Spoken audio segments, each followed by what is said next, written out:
In the middle-class suburban town of Littleton, near Denver, Colorado, a 17-year-old's murderous fantasy is beginning to take shape. He and a friend, known as Vodka, or V, intend to commit an act so violent that it will secure their place in history. Sometime in April next year, me and V will get revenge and kick natural selection up a few notches. If we've learned the art of making time bombs, we'll set hundreds of them around roads, bridges, buildings, and gas stations. Anything that will cause damage and chaos. It'll be like the LA riots, the Oklahoma bombing, World War II, Vietnam, Duke, and Doom all mixed together. I want to leave a lasting impression on the world. 1 year later, on April the 20th, 1999, Eric Harris and another Columbine student, Dylan Klebold, committed the worst high school massacre in American history. They killed 12 students and 1 teacher, injured 23 others, and then turned the guns on themselves. This film records events as they unfolded on that Tuesday morning, during the critical hour between 11:08 a.m. and 12:08 p.m. For years, the horror of the massacre has defied explanation. But recently, new information has been released about the attack and the events leading up to it. From these terrible details, it's possible to reconstruct a fuller picture of Columbine and the freakish whirlwind of circumstances that ended with 2 teenagers committing mass murder.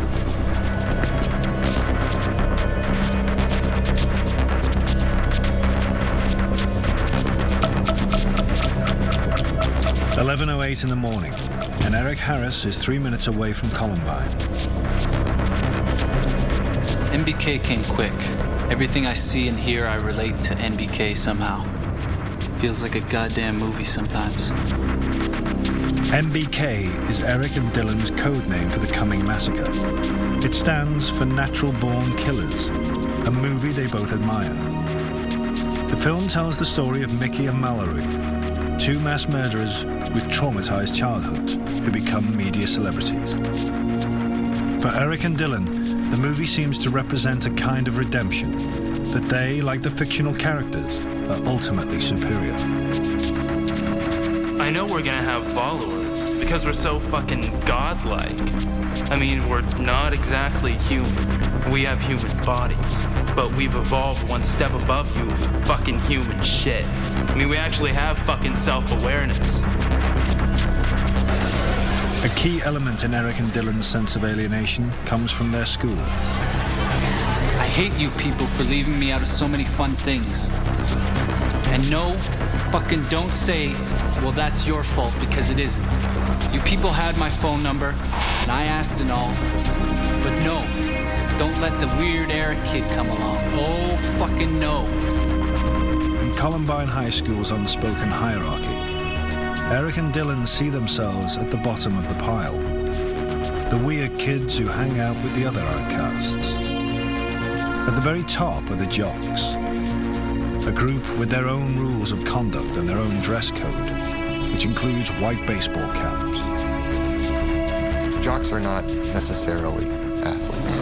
A jock is anyone who believes that they, because they wear nice clothes, because they screw the best-looking girl, because the teachers treat them different, deserve and are better than everyone else. Although Eric and Dylan will not target the jocks in their shooting rampage, witnesses will later report that they both seem hell-bent on revenge against the school itself. They went to Columbine High School to kill people. They didn't go shoot up the police station.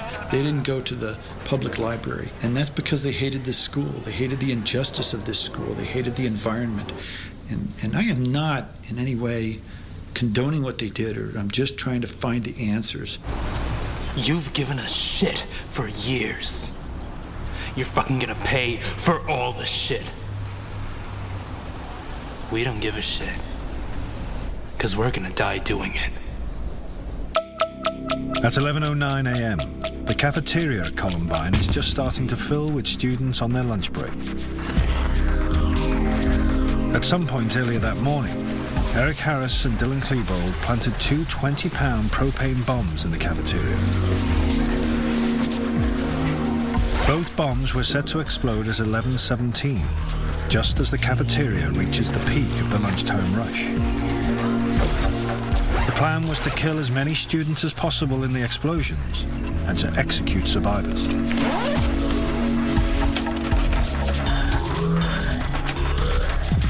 The bomb planting was not caught on the cafeteria's surveillance cameras, possibly because of a tape change. That morning, I believe it was third hour philosophy class. I know it was philosophy class. We had a big test on Chinese philosophy. And Eric was always type A about his grades. He wouldn't ditch class if there was a test or an assignment due. So it really struck me that Eric wouldn't show up that day. When we got to fourth hour that day, though, he still wasn't in class. And even I only ditched one class in a row, usually. And Dylan wasn't there either.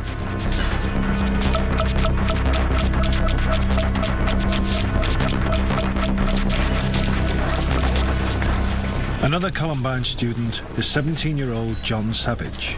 He's just completed a music class.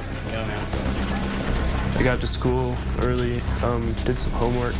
You know, it's just one of those days that you don't expect anything to happen. We just finished up string orchestra. I was trying to decide whether or not to practice like way back in the back of the school in the band room or go to the library.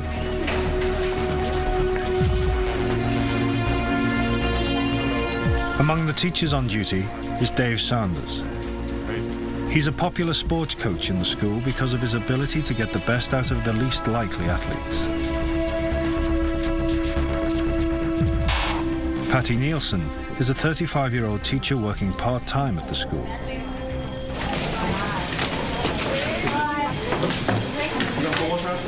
Football class today. Yeah.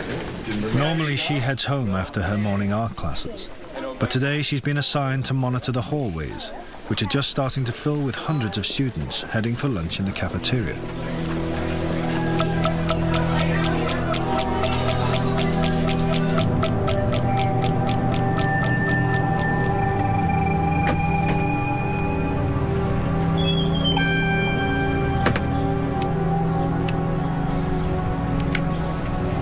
After creative writing, every day, I'd go out for my smoke. And so I took my same route I do every day. Out for a smoke, walk around. Except this day I saw Eric pull in.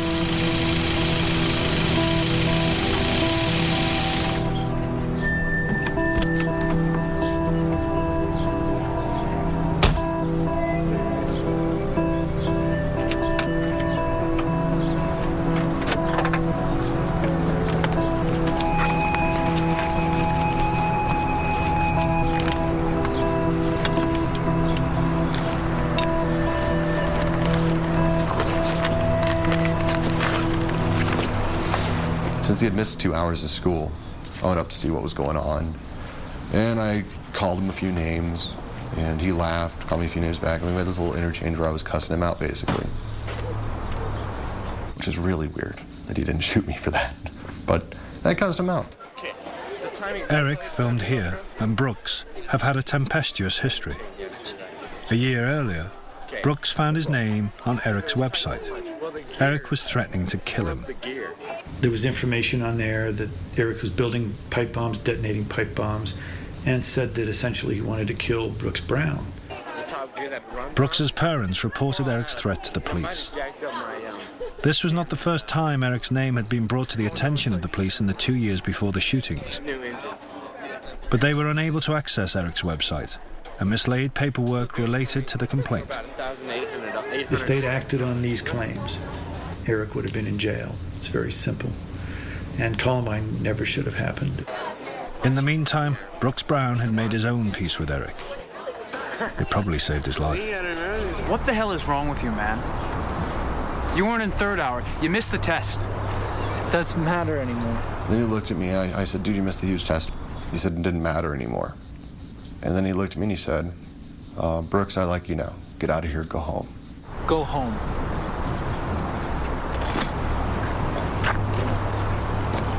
Okay. There's a lot of theories about why he didn't shoot me. I personally think, because I remember the look on his face, he didn't want to kill me.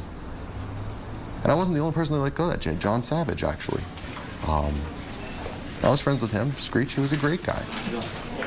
John Savage has decided to revise for his history test in the library, where the worst of the Columbine massacre will take place.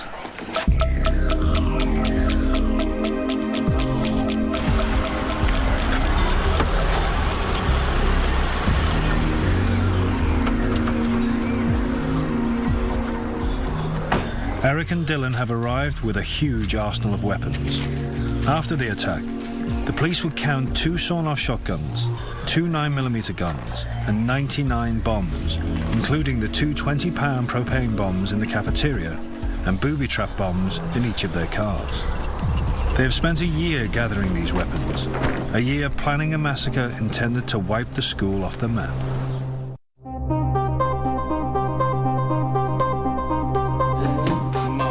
Just a month before the attack, an unreleased videotape reveals the extent of Eric and Dylan's preparation. This is a reconstruction from reports of the tape's contents. The cameraman is Dylan, the location, Eric's bedroom. Eric reveals dozens of hiding places, containing what amounts to a small armaments factory. How did Eric succeed in concealing such a vast collection of lethal weaponry? The question still remains unanswered.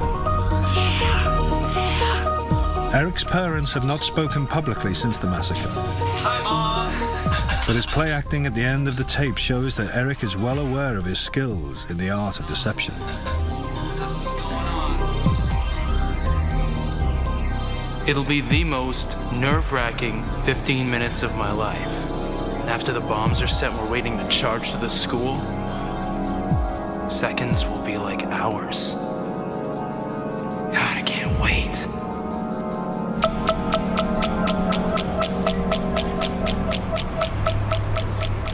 In a far corner of a school parking lot, Neil Gardner is taking a quick lunch with Andy Martin, a Columbine security guard. Gardner is a local police officer with special responsibility for the school's students and teachers. In the past, he's seen Dylan Klebold around the school, but he doesn't know Eric Harris. And he does not appear to know that Eric and Dylan have already been in trouble with the police and the courts.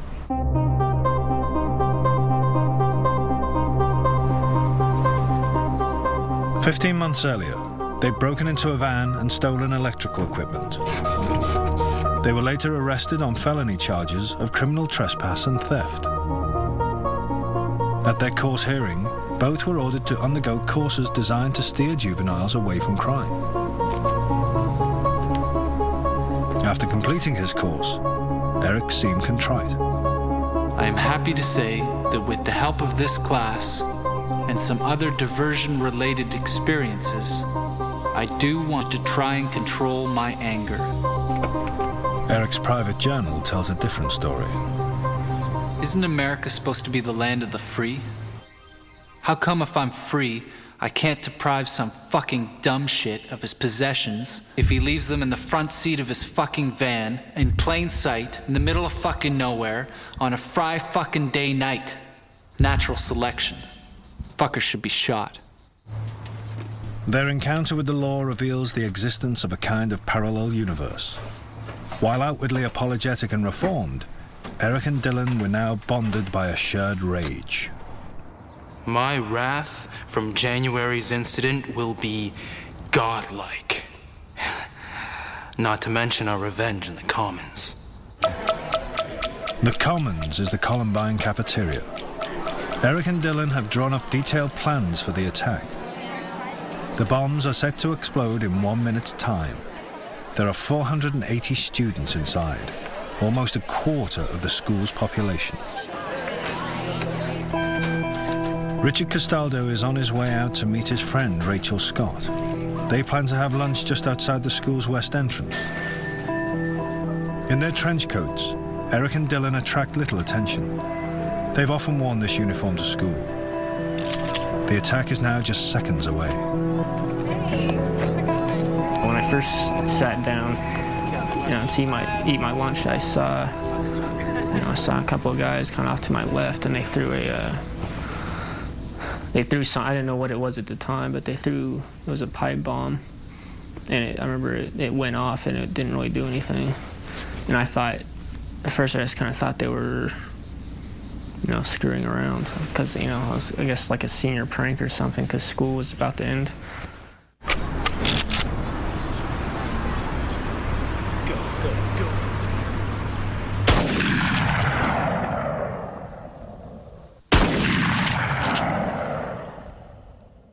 I guess it hit Rachel first, but not by, just by like half a second or something. So I kind of remember seeing that out of the corner of my eye and just kind of braced myself, I guess, and then.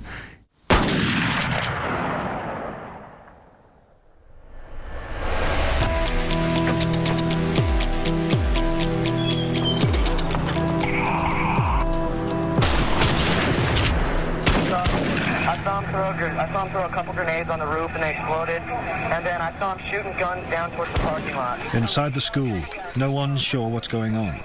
Some think it's just a prank by senior students. Dave Sanders realizes it might be much more serious. Neil, I need you in the lunchroom urgently. Neil Gardner receives a panicked radio message from inside the school, but he thinks at first that it might be no more than an accident on the school grounds.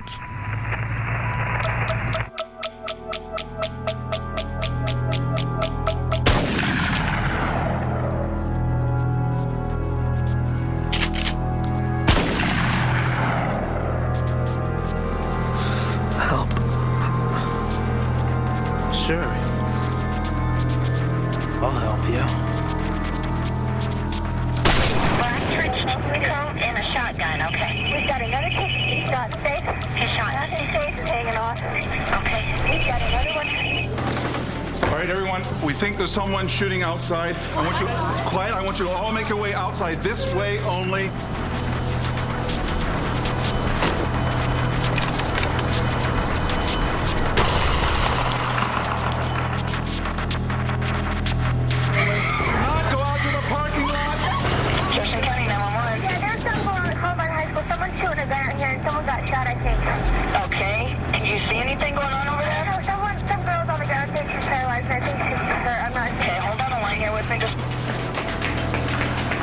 Within seconds, Dave Sanders and 2 other Columbine staff members have evacuated most of the cafeteria. Eric and Dylan's bombs are now due to explode, but fail to detonate.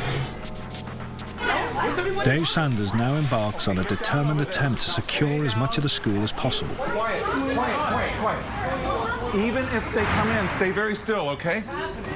He will spend the next 2 minutes running through the hallways and classrooms, doing all he can to make sure students have some form of protection. In a science lab on the upper floor of the school, 17-year-old Aaron Hansey is completing a homework project. It was a lunchtime. It wasn't a regular class, but within a few minutes, you started hearing things, and it was kind of weird because you didn't usually hear those type of sounds.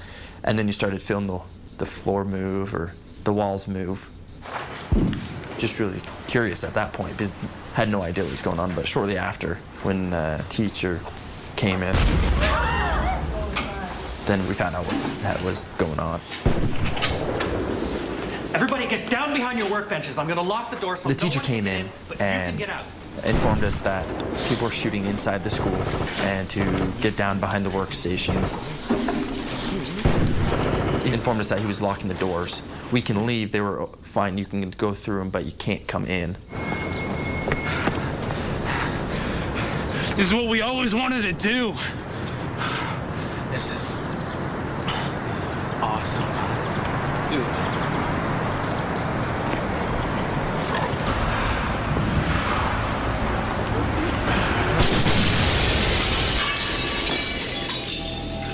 Emergency? Yes, we do. Okay, you have Columbine High School? Yes. Okay, we got it. We have automatic weapons, okay? Yes. All right. You guys send lots and lots of paramedics. Neil Gardner is the first police officer on the scene. Andy, get there.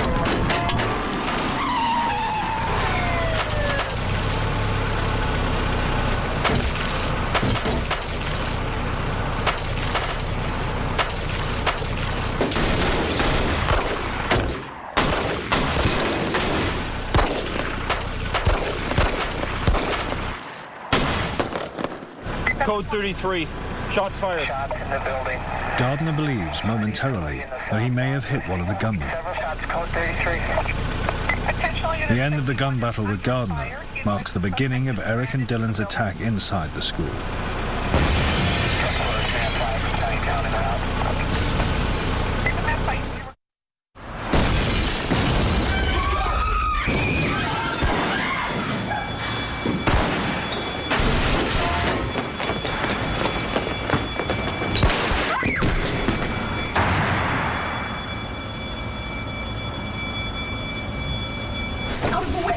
Well, the first thing that I really remember was when a lady came running into the library and she said, "Everybody get under the tables, there's a kid out there with a gun." You know, that was my first, like, oh man, something's going down. Get down. Everybody get down. Get under the tables. I think everyone was just kind of too shocked to actually do anything. You know, they were still trying to figure out. And then, like, she said it a second time, like, get under the tables. And then people started to respond.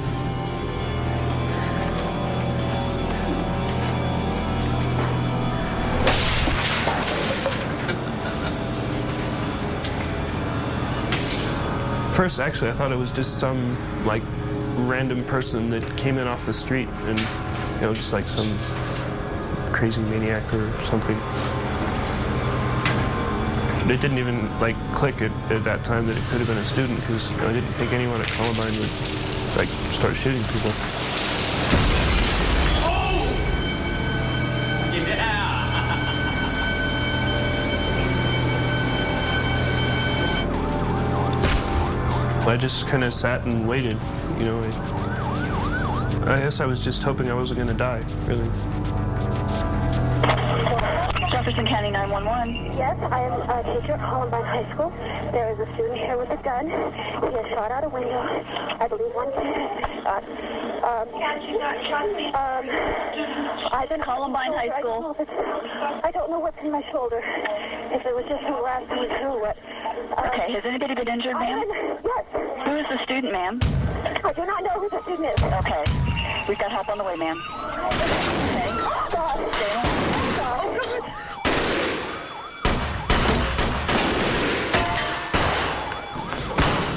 Make sure the science labs are locked. Dave Sanders is still trying to clear the hallways. 5 more police units are nearing the school.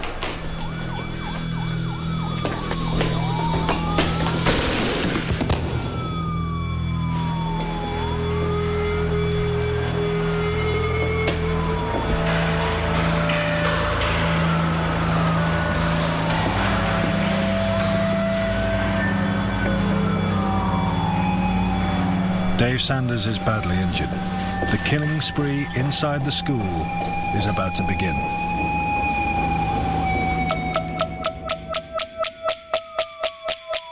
Columbine student Aaron Hansey is still hiding in a science room when one of his teachers returns, trying to find anyone who knows first aid. Yeah. I told him I did, and then just made a mad dash across the hallway. Bombs were still exploding, guns were still being fired. They could come around the corner anytime.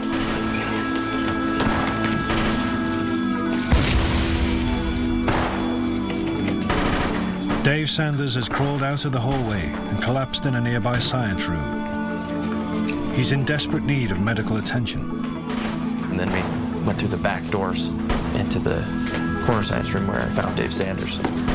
Mr. Sanders, it's okay, we're here to help you. It's Aaron.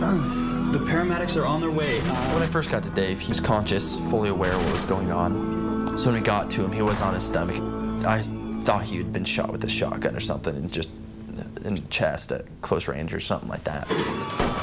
We're gonna push you a little bit on your back here. 1, 2. Aaron quickly discovers that Dave Sanders has an entry wound in each shoulder. Yes? When I looked over the situation, yeah, he'd been shot, and that's no small cookie, but he was conscious and he was very aware of his surroundings. He's doing great. You're doing great, Mr. Sanders. Teacher Teresa Miller tries calling 911, but the lines are constantly busy. Help is on the way, don't worry. I thought we were going to be able to take him out, and that he could get fixed, get operated on if needs be, and recover. By now, there are 6 police units outside the school. Some are tending to frightened and injured students around the parking lots. Others are securing a perimeter. Following standard police procedures, which emphasize the need to contain an incident, none of the officers ventures into the school to try to challenge the killers.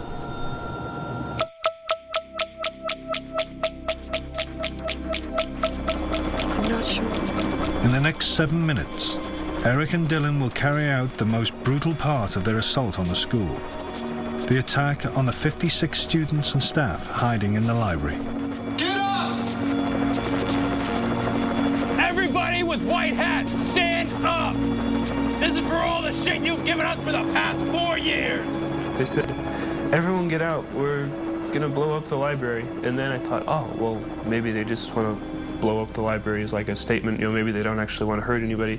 So I kind of, like, I thought about, like, maybe just getting up and leaving and letting them, like, blow up a bunch of books. But then, like, no one else got up, so I was like, oh, maybe I'll just stay. Fine, I'll start shooting anyway!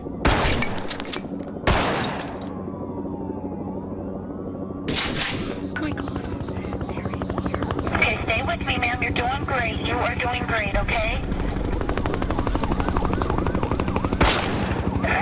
Now they said he's gone to the library. He's in the building. Okay? After they walked about halfway through into the library was when they came into my view. And then I could see that it was actually people that I knew, students. You know, it was just these 2 people that I thought were just ordinary, regular kids were suddenly, like, blowing things up and shooting. And I was like, what are they doing? Let's go kill some cops.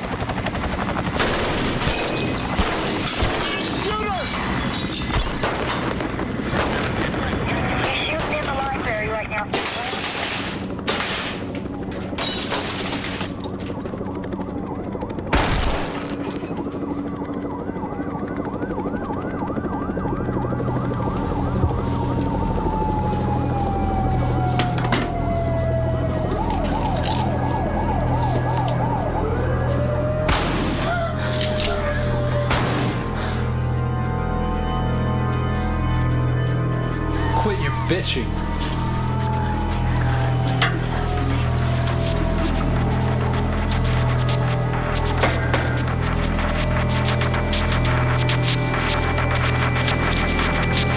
Peekaboo.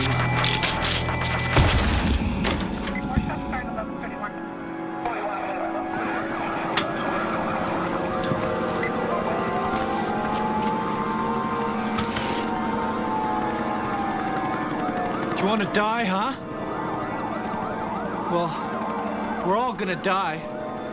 We're gonna blow up the school anyway.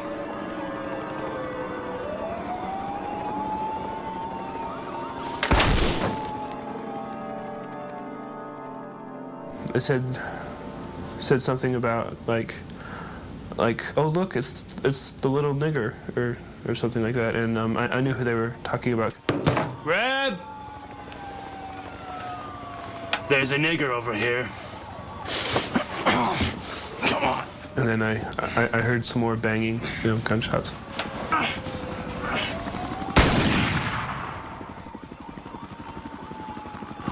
Can't believe I just did that. Cool. I kind of assumed that they'd shot him, but, like, you know, I couldn't see, so I was, I guess, kind of hoping for the best.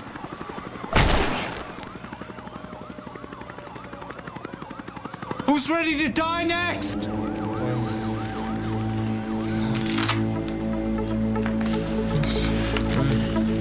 Aaron Hansey is now struggling to keep Dave Sanders conscious. With the help of a teacher and another student, as well as his father who's phoning in first aid advice from home, Aaron uses family pictures from Dave Sanders' wallet to keep him talking. I think it really did help him with the pictures because we could get away from how are you feeling, where does it hurt, get away from the pessimistic side of things and try to be optimistic and to see the things he did love.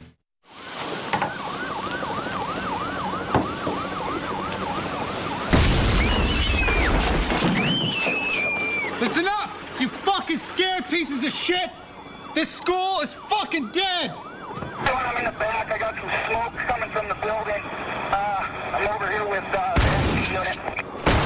Hey, copy smoke from the building. 1131.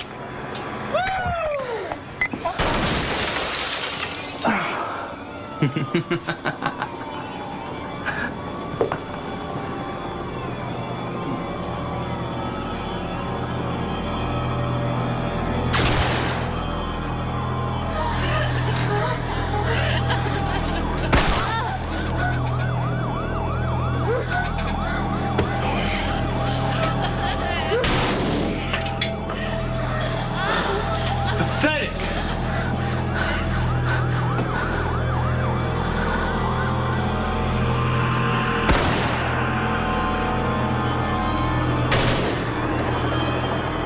The phone line left open by Patty Nielsen records the sound of the killings in the library. Okay. During the shooting, you can hear Dylan saying all kinds of things to people before he kills them that Eric doesn't. I mean, there's a very distinct difference between how the two handled the shooting that day. You know, it's incredibly difficult to listen to, even if you don't know the people they're killing and who's killing them. I could like see his boots coming towards me through the rows of bookshelves, and I was like, wow, this is it, you know? And I was like, man, this, like, I could die here. It was pretty shocking, I guess. Who's under there? Identify yourself. I said, it's John, because, I kind of knew him a little, and I was hoping he'd, like, remember that I wasn't a jock, and that I'd, tried to treat him with respect and stuff. John Savage? Yeah.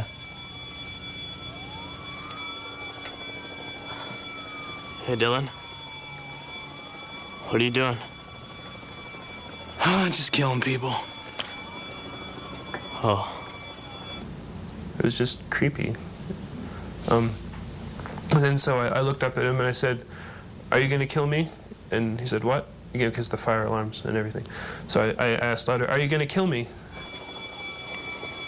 Are you gonna kill me? No, man, just get out of here. Just run. Run. Run!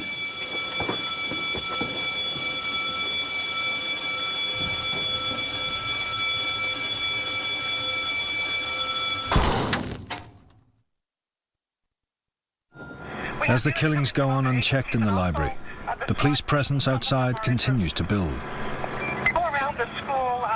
Gunshots from the library are clearly heard and reported by officers outside, who are just tens of meters away. The police now also have good descriptions of Eric and Dylan. But no officers will enter the school for another half an hour. Later, the police will say they'd received conflicting reports of a sniper on the roof, and that there were as many as 8 gunmen. Also, communications problems made coordination ever more difficult.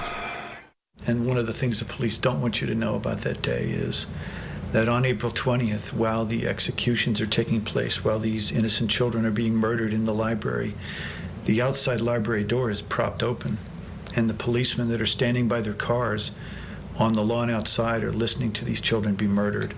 And they listen and they listen, and they never rescue them, and they let them be murdered. And no matter what they say, that's not acceptable. And when they talk about how they saved many kids that day, that's not true. Those kids saved themselves that came out of that school. They saved themselves. I was actually scared that they might change their minds, so I ran as fast as I could in case they decided to turn around and shoot me in the back.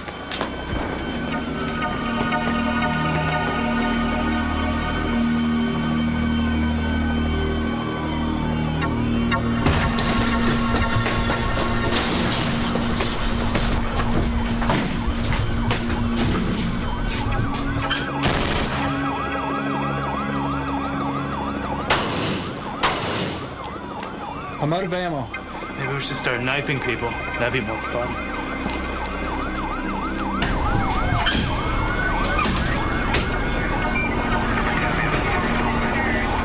I guess really it made me realize how short life is, you know? When you're young, it seems like it's gonna like go on forever and you got plenty of time. You don't have forever. The 7-minute killing spree in the library comes to a sudden end just before 11:36. Evan Todd. Even though Dylan now confronts one of the school's athletes, the injured Evan Todd, he threatens and abuses, but doesn't kill. Do you want to go to the Commons? I have one more thing to do. He now seems reduced to a gesture of repressed rage.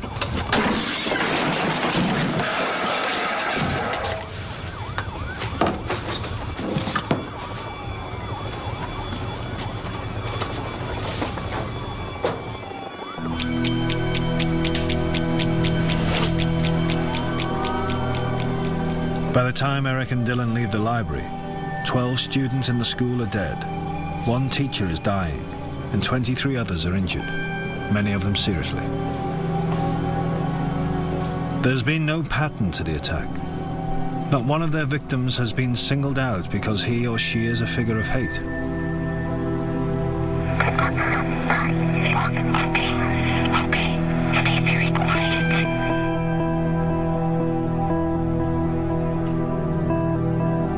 There are still hundreds of students and teachers hiding elsewhere in the school.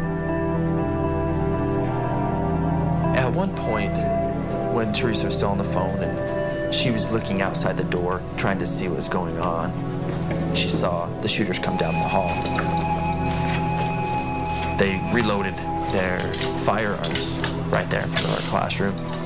Door had a window in it, and so they could look right in. I remember just jumping away. It was that was probably one of the most scariest points of the whole ordeal, just because they were right there. I heard from him, but I don't know. Is he still conscious? He is, but he's Dave Sanders. His name is Dave Sanders. Dave Sanders, okay. I found out the next morning that Dave had died. It came as a big shock, because I thought we could take him out and he could go get operated on and start the recovery process.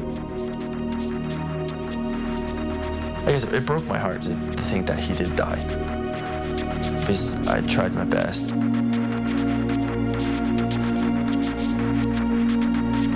Eric and Dylan's movements through the school now seem directionless. Eric's secret journals and video recordings leave the clear impression of a disturbed mind, filled with grandiose and destructive schemes. Dylan, however, is a mystery. Would Dylan be a part of it? I couldn't imagine it. But could he be caught up in it in some way? Yes. And I think Eric was dominant over Dylan. I do believe that I had that conversation with Dylan's mother after the shootings, that Dylan was always trying to be there for Eric and actually take care of them, because Eric didn't have as many friends. Dylan had friends. People liked Dylan. Eric tries to detonate one of the 20-pound propane bombs in the cafeteria. It is, perhaps, his first suicide bid during the attack. Get pretty radioactive. In the months before, Eric had been prescribed an antidepressant drug called Zoloft, which is commonly used to treat obsessive-compulsive disorder. But his condition just seemed to get worse. And he was on Zoloft for 6 weeks, and he reported that he was both having homicidal and suicidal ideation. That's where you constantly think about hurting yourself or hurting someone else. And he did realize it was coming from the medication. And so did the doctors. They took him off the medication.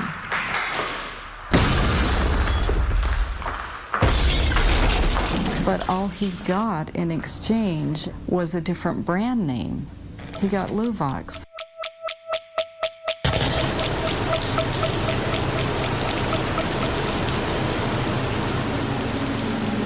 At Eric Harris's autopsy, Therapeutic quantities of Luvox were discovered in his bloodstream.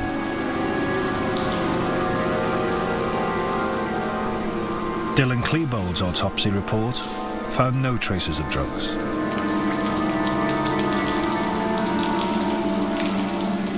Was Eric's medication one further element in the Columbine tragedy? Or was it an underlying psychiatric condition that the drugs were supposed to treat? One thing is certain. When Eric's father heard of the shooting, he immediately thought it could be his son. County 911. We've got switches. My son is Eric here, and I'm afraid that he might be involved in the shooting at Columbine High School. Involved how? He's a member of what they're calling the Trench Coat Mafia. Okay. Have you spoke with your son today, Mr. Harris? Oh, I haven't. In the 3 years before Columbine, there had been 10 incidents of American teenagers carrying out gun attacks on their school. In none of these did more than 5 people die. But Eric and Dylan set out to kill hundreds. Every aspect of their lives has been examined in the search for a single cause that explains how they could carry out a massacre with such premeditation and cold ruthlessness. But perhaps the answer is that there is no single cause. That Eric and Dylan were created by a kind of perfect storm of circumstances that gave them the means and the opportunity to carry out an outrageous act of teenage terrorism. And this was compounded by omissions and oversights by police, parents, doctors, and the school. The perfect storm theory for no one stopping them works exquisitely. There were a million times someone could have stepped in. There were hundreds and hundreds of times the police themselves legally could have stopped them, could have searched, could have stopped them, could have gone and talked to the parents. There were times the parents could have stepped in and said, hey, I'm searching your room. Oh, look, 25 pipe bombs. Gee, something's wrong with you. There were a million times it could have been stopped.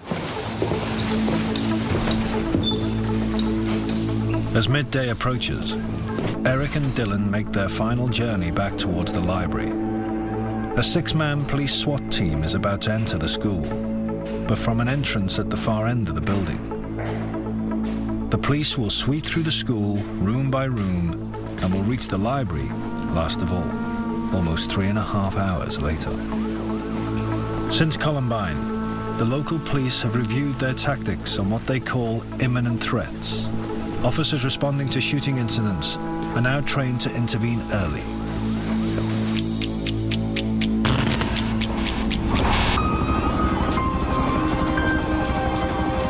Eric and Dylan arrive back at the library door.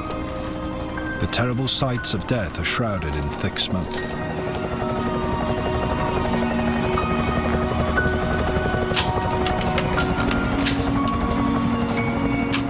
They will make one last near-suicidal gesture before ending their lives just a few meters from many of their victims.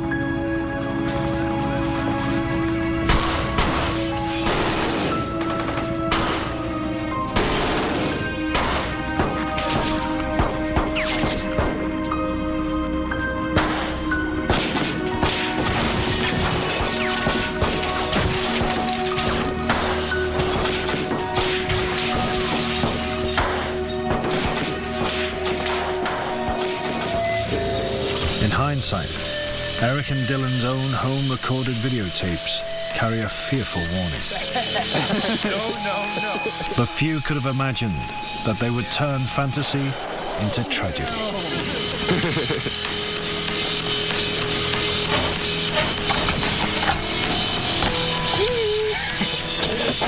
No, you goddamn piece of punk-ass shit! Do not mess with that friggin' kid! If you do, I'll rip off your goddamn head and shove it so far up your friggin' ass, you'll be coughing up dandruff for 4 frickin' months! I don't care what you say. If you ever touch him again, I will frickin' kill you. I'm gonna pull out a goddamn shotgun and blow your damn head off. Do you understand, you little worthless piece of crap? Entry exit. I mean, not fucking